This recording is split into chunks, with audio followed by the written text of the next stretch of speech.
오늘 좀 믿음에 대해서 좀 진지하게 생각해 보는 시간이 되길 바랍니다. 우리의 구원은 믿음에서 오는 것이죠. 믿으면 구원받고 천국 백성이 되는 것이고, 믿지 못하면 지옥 백성이 되는 것입니다. 그런데 믿음에 대해서 생각하면 생각할수록 믿음이라는 단어는 상당히 좀 애매하고 복잡한 어떤 그 바탕을 깔고 있다라는 생각이 듭니다. 믿음이라는 단어에 그 한계가 좀 애매합니다. 일단 믿음에도 수준차가 있지 않습니까? 구원받을 만한 믿음의 수준에 커트라인이 좀 있지 않을까? 믿음에도 그렇죠? 믿음이 강한 믿음, 약한 믿음, 뭐 애매한 믿음, 여러 가지 믿음의 수준이 있는데 여기에 어떤 커트라인이 있어야 되지 않겠는가 생각이 됩니다. 약한 믿음, 그저 애매한 믿음, 믿음의 그 한계 규모가 생각이 어떤 확정을 지을 수 없으니까 그런 생각이 드는데, 예수님께서도 겨자씨만한 믿음만 있어도 산을 옮길 수 있다 이렇게 말씀하셨는데, 저에게는 아무리 생각해도 산을 옮길 만한 믿음은 없는 것 같아요. 그렇다면은 겨자씨만한 믿음도 저는 없는 것 아니냐 이런 생각이 들었는데, 그러면 겨자씨만한 믿음도 안 되는 믿음이 구원받은 믿음인가? 어느 정도의 믿음이 있어야 과연 구원을 받을 수 있나? 이런 것을 지난주에 쭉 오늘 말씀을 묵상하면서 제가 생각을 해보았습니다. 우리가 믿는다고 하지만은 만일 내 믿음이 그 하나님의 기준에 미달하면은, 커트라인에 걸리는 믿음이라면은 이건 보통 심각한 문제가 아니에요. 어떤 분이 그랬죠. 천국에 가니까 그 유명한 목사들 대부분이 천국에서 보이지 않더라. 뭐 이런 얘기도 하고 그러는데, 그냥 웃어넘기기만 하기에는 너무 좀 심각한 문제입니다. 여러분의 믿음은 하나님의 기준에, 커트라인에 합격할 수 있는 믿음인지, 정말 구원의 믿음이 나에게 있는지 한번 생각해 보시기 바랍니다. 물론 믿습니까? 라고 할 때, 믿습니다. 저는 하나님께서 살아계신 하나님을 믿고 예수 그리스도가 나의 생명의 구원의 주인이신 것을 믿습니다. 하나님께서 나의 자녀 삼아주신 것을 믿습니다라고 우리는 고백을 합니다. 늘 그렇게 고백을 해요. 그런데 가만히 그들의 행함이나 삶의 모습을 보면은 믿음이 있는 것 같지 않을 때가 또 많이 있단 말입니다. 교회에 많이 나온다 하면서, 교회를 이제 많은 사람들이 교회에 나오지만은, 교회에 나오는 사람들의 그 믿음의 동기를 물어보고 분석해 보면은 그 대답 자체가 애매해요. 왜 교회 나옵니까? 왜 신앙생활을 하고 있습니까? 이렇게 할 때 믿기 때문에 합니다. 뭐 이렇게 대답을 하기도 하지만은, 그러나 어떤 사람은 얘기를 하는 거 보면 하나님을 믿는 것이 아니라 교회를 믿어요. 하나님을 만나기 위해서 나오는 게 아니라 목사를 만나기 위해서 나오는 경우도 있어요.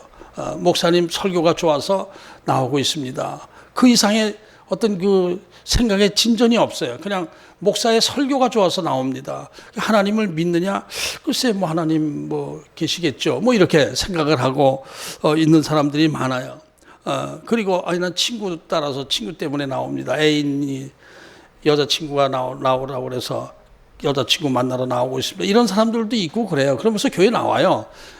교인이라고 그럽니다. 근데 이런 사람들은 믿음의 어떤 그 한계가 까착까착하고 믿음이 아주 없다고 볼 수도 있는데, 일단 왜 교회 나오십니까 할 때 어느 정도 믿음의 어떤 그 바탕이 있는 사람들의 교회 나오는 동기는 제가 생각하기에는 뭐 두세 가지라고 생각이 돼요. 죽어서 천국 가려고, 죽어서 지옥 가지 않으려고 믿습니다. 그 다음에 또 살아서 이 땅에서 복을 받기 위해서 교회 나오고 있습니다 라는 믿음이 있고, 좀 더 수준 높은 믿음이라면은 이 땅에서 하나님이 주신 사명을 제가 감당하기 위해서 신앙생활을 하고 있습니다. 뭔가 하나님께서 나에게 부여주신 사명을 제가 감당하기 위해서 교회에 헌신하고 있습니다. 뭐 이런 사람들도 있죠. 그러나 이 범주 안에 들어가 있는 사람이라고 할 때 정말 지옥 가기 싫어서 천국 가고 싶어서 믿느냐, 그러면 천국이 있는 걸 믿느냐, 그러면 거기서 또 애매해지는 경우도 있습니다. 100% 믿음이 아닌 경우가 많이 있어요. 천국 가기 위해서, 이 땅에서 복 받기 위해서. 그러면 정말 이 땅에서 예수 잘 믿으면 복 받는다고 생각하십니까? 글쎄, 복 받는 사람도 있고, 못 받는 사람도 있으니까 잘 모르겠습니다만, 어쨌든, 이렇게 전 교회 나오고 있습니다라는 사람이 있어요. 그런데, 비슷한 수준에서 어떤 사람에게는 정말 믿습니까? 그건 잘 믿어지지 않아요, 전 믿음이 별로 아무리 생각해도 잘 믿어지지 않습니다. 근데 왜 교회에 나오고 있습니까? 혹시 모르잖아요. 진짜 지옥이 있으면 어떻게 해요? 그래서 혹시 모르니까 나오는 거고, 또 혹시 또 복 주실지도 모르니까 나오는 거고, 그렇습니다. 이렇게 대답하는 사람이 있어요. 그러면 전 이제 천국 가려고 나옵니다.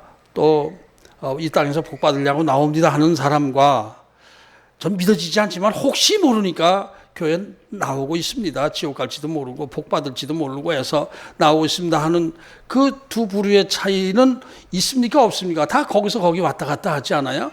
다 그래요. 긍정적인 측면에서 볼 때는 믿음이 좀 있는 것 같고, 부정적인 측면에서 볼 때는 믿음이 없는 것 같고. 혹시 모르니까 하고 믿는 사람이나 그냥 복 받으려고 나오고 있습니다만은 확실히 믿는 것은 아닙니다라고 하는 사람과 차이가 없죠. 이런 것들을 이제 생각해 보다 보면은 믿음이라는 것에 대해서 아주 애매한 좀 부분이 많이 있습니다. 회의가 있어요. 의심이 생긴단 말입니다. 그런데 이 믿음의 어떤 회의, 믿음의 의심 이런 것들은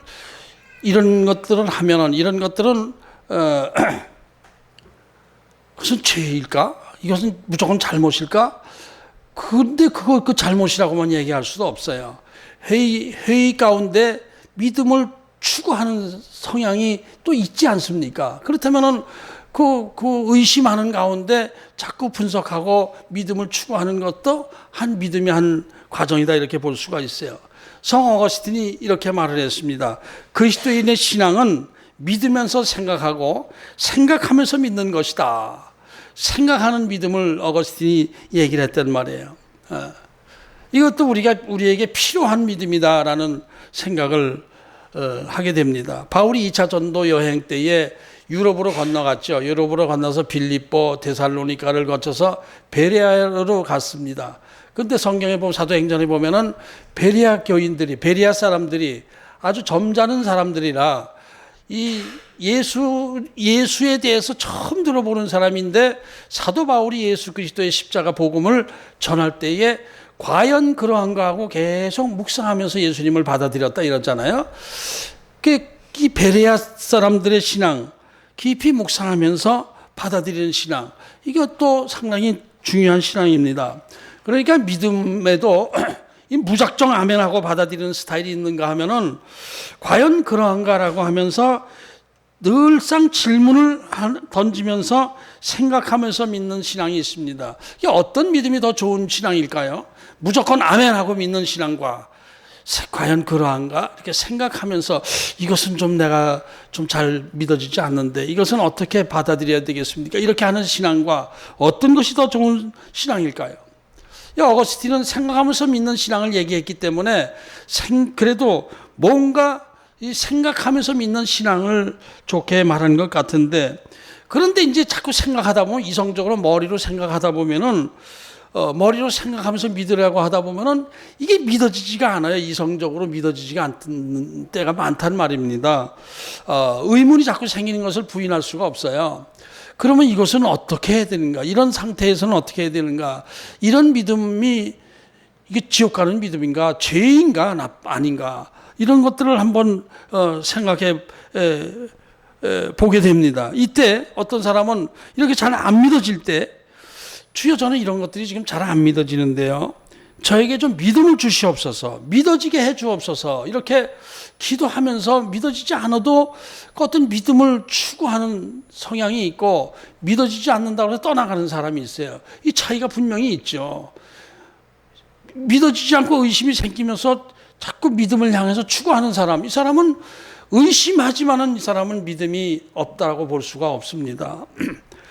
주여 믿음을 주옵소서라고 하는 믿음, 마가복음에 나오죠. 마가복음 9장 14절 이후에 보면은 예수님께서 그 간질병 걸린 아이의 아버지에게 이제 아버지를 만나서 고칠 수 있대. 그 간질병 걸린 아이, 귀신 들린 아이의 아버지가 예수님에게 뭐라고 말을 했냐면, 만일 하실 수 있거든 우리 아들 좀 고쳐주세요, 이렇게 부탁을 했어요. 만일 하실 수 있거든. 이게 믿음이 이제 어정쩡한 믿음이죠. 소문 듣고 오긴 했지만은 잘 믿어지지 않는 상황, 이런 상황에서 그래도 왔으니까 하실 수 있거든 좀 어떻게 좀 해주시면 고맙겠습니다, 이렇게 얘기를 한 거예요. 그때 예수님께서 할 수 있거든이 무슨 말이냐, 믿는 자에게는 능히 하지 못할 일이 없다, 이렇게 책망하시니까 이 아버지가 믿습니다, 좀 믿습니다. 그런데 믿습니다 해놓고 생각하니까 속으로 믿어지지가 않았던 모양이에요. 나의 믿음 없는 것을 좀 도와주세요. 또 이렇게 같이 믿습니다 하고 나서 나의 믿음 없는 것을 좀 도와주세요, 울면서 그렇게 소리를 지른 거예요. 이 간질병 걸린 아이의 아버지는 믿음이 있는 것입니까, 없는 것입니까? 믿습니다 했지만은 안 믿어지는 거예요. 그 믿음이 과연 있는 것인가? 예수님께서 이 아이를 고쳐주셨죠. 이 아버지의 믿음과 관계없이 고쳐주셨어요. 그런데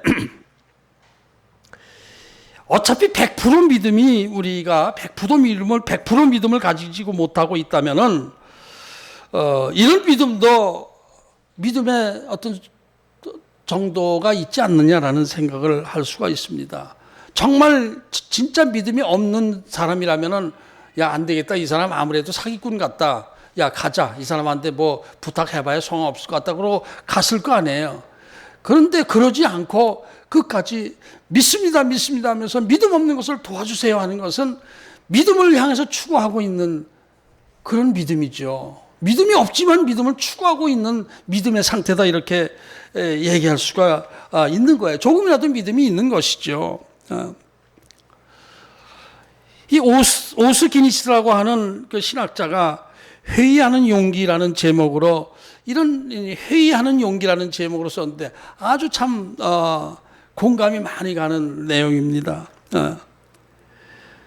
이 오스기니스는 이런 신앙적 회의 자체를 긍정적으로 생각하면서 회의 없는 무조건적인 믿음이 오히려 더 위험한 믿음이다, 회의를 하면서 자꾸 추구에 들어가는 믿음이야말로 오히려 견고한 믿음으로 진행하는 과정이다, 이렇게 얘기를 했어요. 그러니까 신앙적 회의 자체가 믿음이 어느 정도 있기 때문에 회의하는 것이지, 아예 믿지 않는 사람은 회의조차 하지 않는 거예요. 회의조차 하지 않는 거예요. 그러니까 믿음과 불신앙 사이에 이 회의가 있는데, 여기서 방향이 믿음을 추구하면서 나가는 회의는 이건 믿음의 과정이고, 그냥 자꾸 떠나가는 그 회의는 믿음이 없는 과정이고, 이렇게 떠나가는 과정이 이렇게 볼 수가 있는 거예요. 그래서 그 신앙적 회의를 거치면서 고민하면서 자꾸 하나님을 찾고 구하고 하다 보면은 어떤 기회에 하나님의 나타나셔서 하나님의 역사하심을 경험하게 되는 거예요. 그러니까 우리의 시련을 통해서, 고난을 통해서 내 능력의 한계를 의식하면서 하나님을 자꾸 의지하고, 믿어지지 않으면서도 하나님을 의지하고 이렇게 하다 보면은 살아계신 하나님을 경험하게 되기도 하는 거예요. 어떤 사람은 막 그 시련과 그 고통 속에서 내가 왜 이런 하나님을 믿어야 되냐고, 이런 하나님을 내가 믿어야만 되냐고, 안 믿으면 안 되냐고 부르짖는 사람도 있습니다. 그러나 그러면서도 하나님을 찾는 사람은 결국 하나님을 만나게 되고 살아계신 하나님을 경험하게 되고 단단한 믿음 위에 서게 되는 것이죠. 오히려 정말 그냥 무조건 기질에 따라서 무조건 그냥 흥분해가지고 아멘하고 믿는 스타일도 있습니다. 뜨겁게 믿어요. 이런 사람들도 굉장히 뜨겁게 믿어요. 은사가 또 나타나기도 해요. 또 막 방언을 하기도 해요. 그거 다 그냥 떠나가는 사람도 있어요. 그러니까 무조건 아멘 하는 거, 무조건 아멘 하는 스타일, 그리고 끝까지 믿음의 길로 들어서가지고 확실히 믿는 스타일, 무조건 그냥 아멘 하고 믿는 그 스타일, 뭐 나쁜 것만은 아니지만은 오히려 그 바탕은 약해질 수가 있다라는 얘기입니다. 그래서 우리가 믿음에 대해서 깊이 생각하고 묵상하고 이렇게 하면서 하나님을 추구해 들어가는 믿음, 이런 것들이 우리에게 좀 필요하다라는 생각을 해봅니다. 그리고 여기서 한 가지 더 조금 발전적으로 생각해봐요. 다음 단계로 생각해봅니다. 이렇게 하나님이 계신가 안 계신가 뭐 이런 믿느냐 안 믿느냐라는 이런 차원에서의 믿음을 논하는 것보다 조금 다음 단계, 하나님이 계신 걸 믿고 살아계신 것을 믿고 하나님의 역사하심도 경험했지만, 그러나 여기서 또 성격이 좀 다른 또 의심, 회의가 있을 수가 있어요. 하나님을 믿어요. 살아계신 하나님 믿어요. 예수 그리스도가 나의 생명의 주인이라는 것을 믿어요. 그런데 이런 스타일에서도 또 못 믿음이 있어요. 못 믿음. 뭐냐면은 하나님의 행하시는 일에 대한 가능성에 대해서 의심을 할 때가 있단 말이에요. 난 살아계신 하나님을 믿습니다. 예수 그리스도가 나의 생명의 주인이신 것을 믿습니다. 그런데 이 문제에 대해서 하나님이 나에게 응답해 주실지 그거는 확실히 모르겠습니다. 이런 의심도, 회의도 있지 않습니까? 이것은 하나님을 믿지 않는 의심이 아니고 하나님 자체를 의심하는 믿음이 아니고 하나님이 나의 기도를 들어주시고 나에게 응답하시고 내 문제를 해결해 주실 것인가 아닌가, 여기에 대해서 또 생각이 또 고민하는 스타일도 있죠. 믿어지지 않는 스타일이 있단 말입니다. 그러니까 이거는 하나님을 믿지 못하는 것이 아니라 하나님이 행하시는 일 자체에 대해서 확신이 없는 것이죠. 그죠? 요런 좀 수준도 있어요. 이 요한복음 11장에 보면은, 그런 비슷한 내용이 또 나옵니다. 나사로가 죽었을 때에 예수님께서 죽은 지 4일 만에 이제 마르다 마리아에게 찾아오셨습니다. 이때 마르다 마리아가 뭐라고 불평했죠? 예수님을 원망하는 투로 조금 일찍 오시든지 했으면은 떠나가지 말든지 아예 같이 함께 계셨든지 좀 일찍 오셨으면 우리 오빠가 살 수 있었을 텐데 왜 지금 오셨어요? 지금 죽은 지 4일이 돼서 시체에서 냄새가 날 정도 됐는데 지금 오셔서 뭘 하시겠다는 것입니까? 이렇게 불평 섞인 원망을 한 것이죠. 그러니까 예수님께서 뭐라고 그랬어요? 나는 부활이요 생명이니 나를 믿는 자는 죽어도 살겠고 무릇 살아서 나를 믿는 자는 영원히 죽지 않을 것이니까 이것을 내가 믿느냐라고 믿음을 확인해 보셨어요. 그때 이 마르다가 믿습니다. 주는 그리스도시여 살아계신 하나님의 아들이신 것을 저는 믿습니다라고 그냥 부르짖어서 고백을 했습니다. 그렇게 고백하고 나서 이제 예수님께서 무덤으로 가자 하고 할 때 마르다 마리아 같이 따라갔을 때 예수님께서 저 무덤의 돌문을 열라 이렇게 말씀하시니까 마르다가 옆에서 요한복음 11장 읽어보시면 그대로 다 이제 집에 가서 나중에 읽어보세요. 그대로 다 그 기록이 돼 있어요. 죽은 지 4일이 돼가지고 지금 썩어서 냄새가 나요. 주님 이렇게 얘기를 한 거예요. 이게 예수님을 믿는 거예요? 못 믿는 거예요? 이건 예수님을 못 믿는 건 아닌데 예수님이 과연 이 일까지도 행하실 수 있을까라는 약간 2% 부족한 믿음이었죠.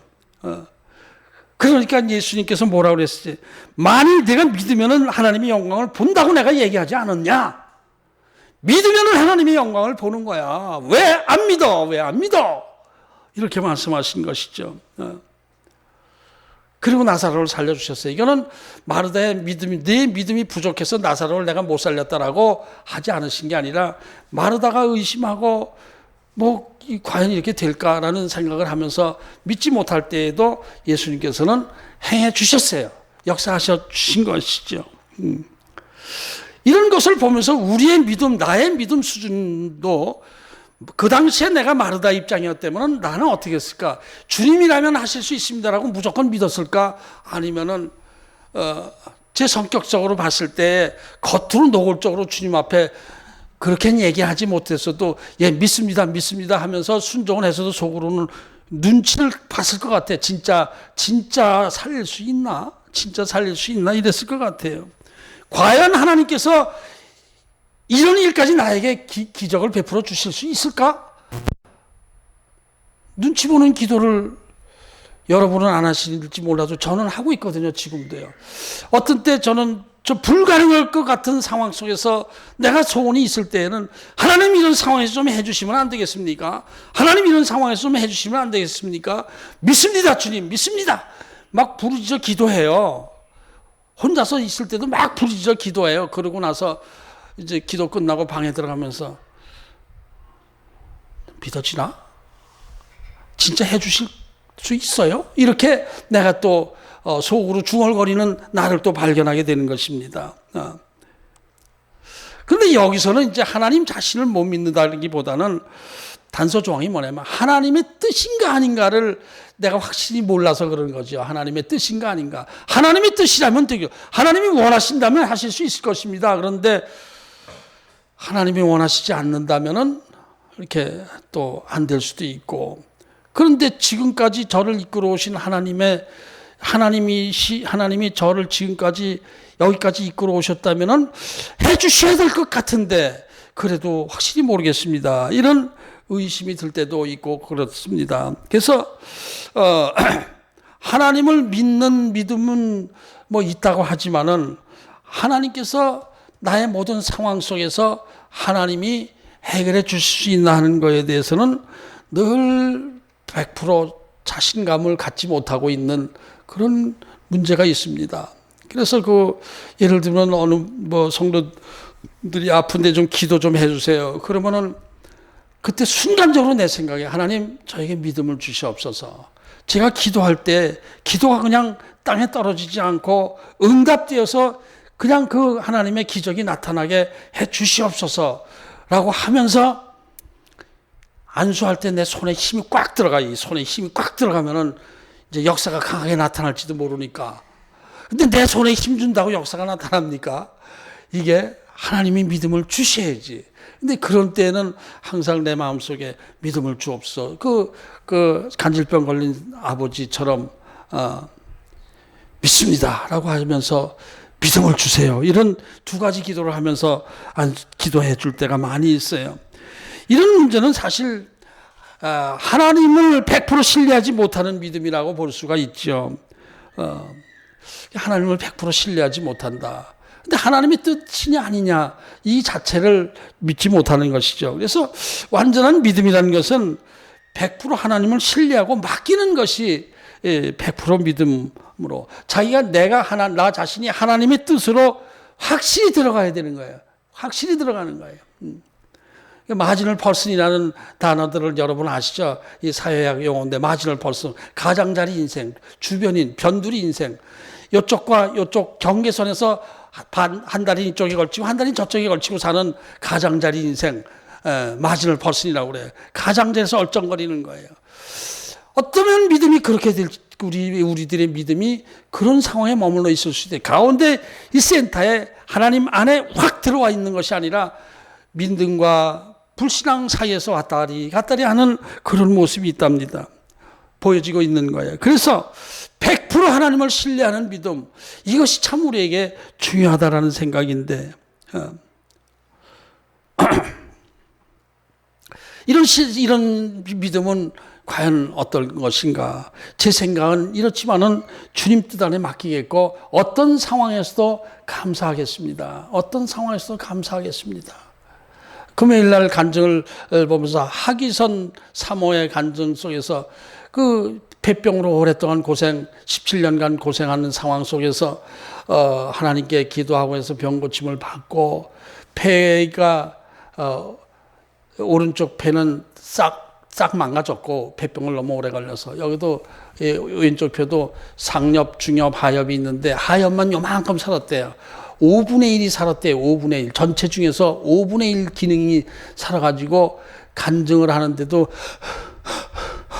숨을 헐떡거리고 그러면서 해요. 근데 이분이 이제 고침받고 하나님의 사역을 한다고 그 환자들을 돌보는 그 환자들에게 찬양을 해주고 이렇게 하는 그런 사역을 하고 있는데 그 중에 다 죽어가고 포기한 상태에서 자식을 두고 있는 그 어떤 여자 성도의 그 기도 편지를 잠깐 하는데 제가 펑펑 울어버렸어요.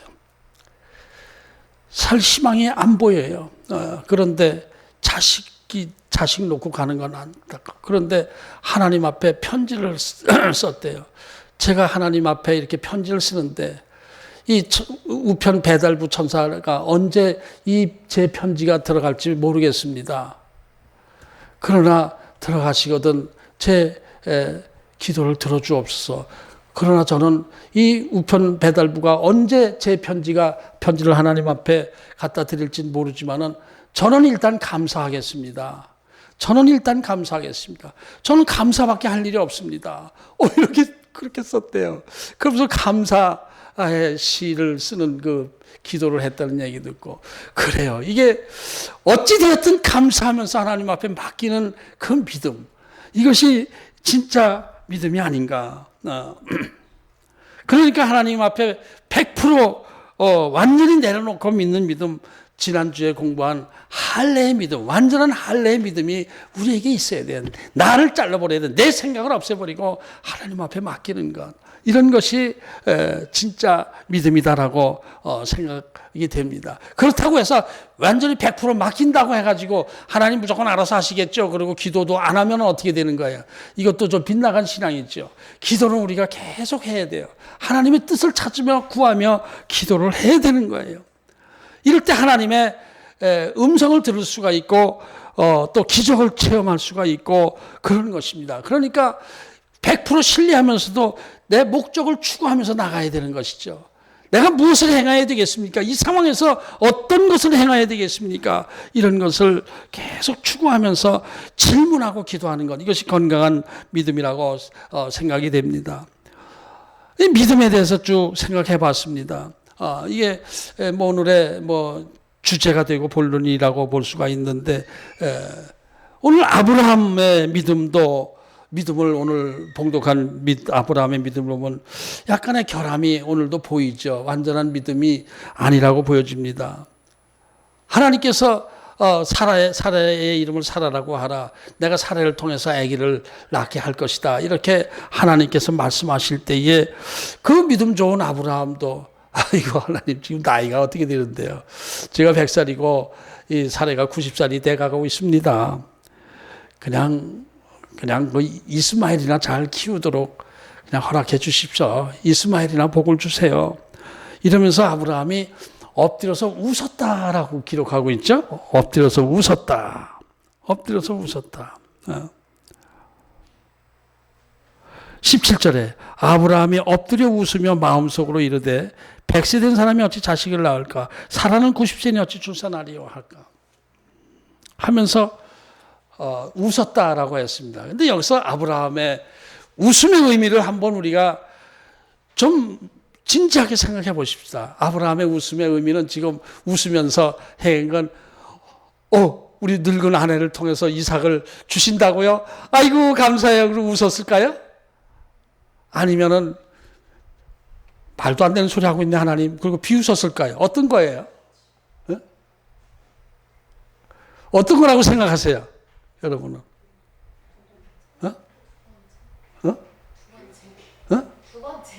비웃은 거?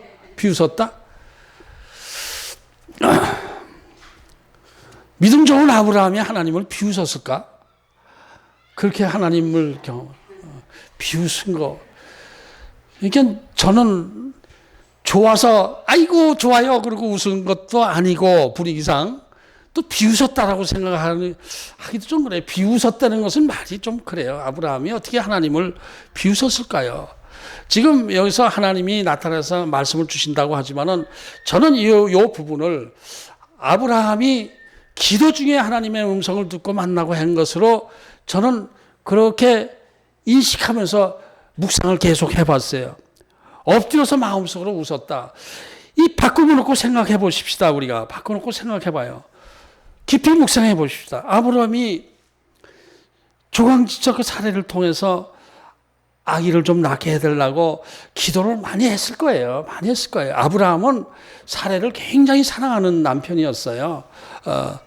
그런 것을 좀 어리버리 해가지고 뭐 이렇게 누이 동생이니 뭐니 그런 얘기들이 좀 가끔 있지만은 그건 인간의 나약성을 드러낸 말씀이지 사실 이 아브라함은 사례를 굉장히 사랑했습니다. 한 번도 사례가 아기 못 낳는 거에 대해서 사례를 내치고 다른 여자를 얻어서 아기를 낳으려고 생각을 한 적이 없었어요.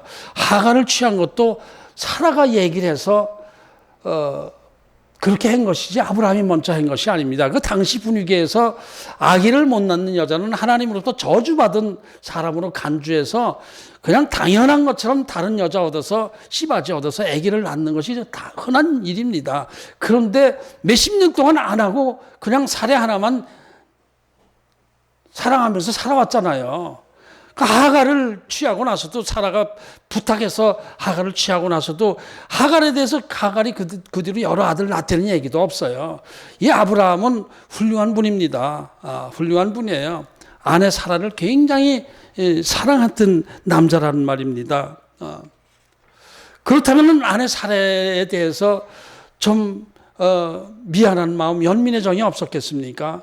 좀 아기를 좀 낳게 해주시면 안 되겠습니까? 사라를 통해서 아기를 좀 주시면 안 되겠습니까? 이스마엘 주신 거 감사합니다. 그런데 사라를 통해서라도 아기를 좀 주시면 안 좋겠습니까? 라고 기도하지 않았겠습니까? 저는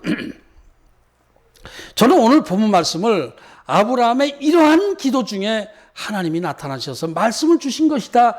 묵상 중에 그런 생각을 해봤습니다. 그때 기도 중에 마음속에 기도를 자기가 했어요. 지금 늙었지만 경수가 다 끊어지고 90세가 다 돼가지만은 그래도 하나님 이 사례가 지금 아기를 못 낳고 평생 저렇게 아기 하나 없이 늙어가는데 너무 좀 안 됐습니다. 사례를 통해서 아기를 좀 하나 주시면 안 되겠습니까? 라고 기도할 때에 그 마음속에 아유 내가 이게 쓸데없는 욕심 부리고 있는 거 아닌가? 경수도 다 끊어지고 나이 100살 90살이 됐는데 무슨 아기를 기다리고 있어야 되는가? 하나님, 아유, 이런 기도, 주체가 없는 기도 같습니다. 그냥 이스마엘이나 잘 키우게 해주세요. 라고 한 것이 18절 아브라함이 하나님께 아뢰되 이스마엘이나 하나님 앞에 살기를 원하나이다. 이렇게 기도한 것 아닌가? 그 현실적인 상황 속에서 지금 현재 우리의 상황 속에서 우리의 믿음 상황 속에서 이런 상황이 아닌가 이렇게 실제적으로 생각을 해봤습니다. 그런데 그렇게 기도를 하고 있는데 아유 그래요. 이런 건 부질없는 기도 같습니다. 이게 뭐 아무리 하나님이시라고 하더라도 여태까지 아기를 안 주셨는데 지금 와서 뭐 다른 아기를 제가 달라고 하는 그 자체가 좀 부질없는 기도 같습니다. 이렇게 생각을 하고 있는데 그때 마음속에 아니야. 하나님이라면 하실 수 있어. 하나님이라면 왜 못하실까? 이런 믿음이 확 생긴 거 아닌가? 이게 지금. 하나님의 음성이 들린 거예요. 아니야. 내 안에 사례를 통해서 아기를 내가 줄 거야. 이런 믿음이 확 생긴 거예요. 이게. 저는 이 본문을 그렇게 해석을 하고 싶어요. 예. 믿음이 주어진 거예요. 그러니까 믿습니다. 전 믿습니다. 그것을. 아들을 낳게 되면은 전 정말 기뻐하겠습니다. 그래서 웃음이라는 단어, 이츠하크가 웃음이라는 단어예요. 웃다라는 단어예요. 이츠하크. 그게 우리 그냥 이삭 하는데, 이츠하크가 이제 본토 발음입니다. 저도 그냥 주석책에서 봤지만 히브리어 잘 알지도 못하고, 이츠하크가 본토 발음입니다. 이삭이라고 짓겠습니다. 이렇게 해서 하나님 앞에 믿음의 그냥 부르짖음을 기도한 것 아닌가. 이런 현상은 우리에게도 나타나지 않습니까? 불가능할 것 같은 상황 속에서 이거 되나요? 안 되죠. 하나님 안 되죠. 이건 안 되죠. 라고 생각하다 어느 날 믿음이 갑자기 확 생기면서 그래도 하나님이라면 하실 수 있습니다. 전 믿습니다. 하나님 해주실 줄 믿습니다. 하고 믿음이 확 생기는 거예요. 그러고 부르짖어 기도하고 나면은 기적같이 그 안 될 것 같은 상황이 기적같이 되는 경우가 있지 않습니까? 못 고칠 병이 고쳐지고 안 될 것 같은 상황이 되는 방향으로 흐름이 바뀌어지고 하는 그런 것들이 많이 있지 않습니까? 아브라함 때 뭐 하나님께서 뭐 그냥 사람처럼 나타나셔서 이렇게 대화하고 픽픽 비웃고 뭐 이렇게 생각하면은 아무래도 좀 어딘가 현실감이 떨어져서 우리 상황과 아브라함의 상황 속에서 비교해서 난 그렇게 받아들였습니다.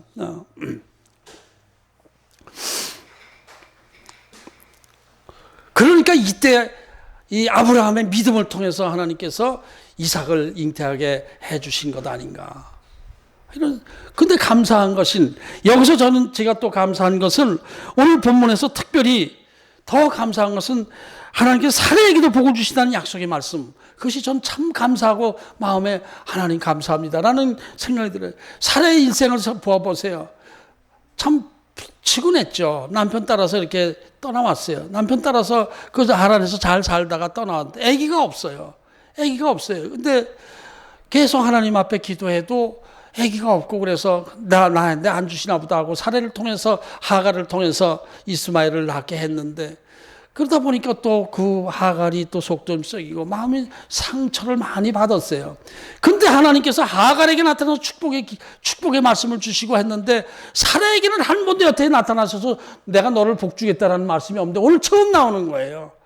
90살이 다 돼가서 처음으로 하나님께서 사라에게 복 주신다는 말씀이 나와요. 그래요. 하나님 감사합니다. 사라의 기도를 들으시고 사라를 기억하고 계셨군요.